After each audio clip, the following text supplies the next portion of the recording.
Hi guys, இன்றைக்கி நான் ரொம்ப ஹாப்பியாக இருக்கேன். 100 சப்ஸ்கிரைபர்ஸ் நம்ம இன்றைக்கி ரீச் பண்ணியிருக்கோம். இந்த தருணத்தில் நான் உங்கள்கிட்ட ஒரு இம்பார்ட்டண்டான விஷயம் பேச வந்திருக்கேன். நம்ம எப்போவுமே கோல்டு விலை ஏறிட்டே இருக்குது. இன்னெல்லாம் யாராவது கோல்டு வாங்குவாங்களா? கோல்டு கடையில் கூட்டமே இல்லை அப்படின்னா நிறைய பேர் சொல்லுவாங்க. இது யாருமே கோல்டு வாங்க மாட்டாங்கன்னு சொல்லுவாங்க.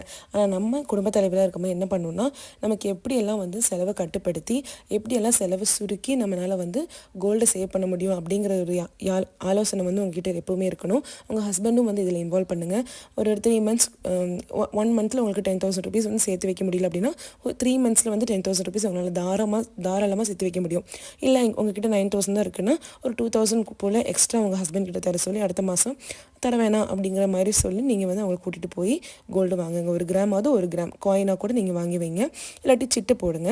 இந்த மாதிரி நீங்கள் கொஞ்சம் கொஞ்சமாக இம்ப்ரூவ் பண்ணால் உங்கள் லைஃப் ஸ்டைல் மாறும். உங்கள் மிடில் கிளாஸ்லேருந்து இங்கே அப்பர் மிடில் கிளாஸாக மாறதுக்கான வாய்ப்புகள் அதிகம். என்னோடய சேனல் பிடிச்சிருக்குன்னா கண்டிப்பாக என்னோடய சேனலுக்கு சப்ஸ்கிரைப் பண்ணுங்கள். உங்களுக்காக நிறைய money savings and gold savings tips வந்துகிட்டே இருக்குது. எல்லாருக்கும் ஷேர் பண்ணுங்கள். தேங்க்யூ ஸோ மச் ஃபார் வாட்சிங்.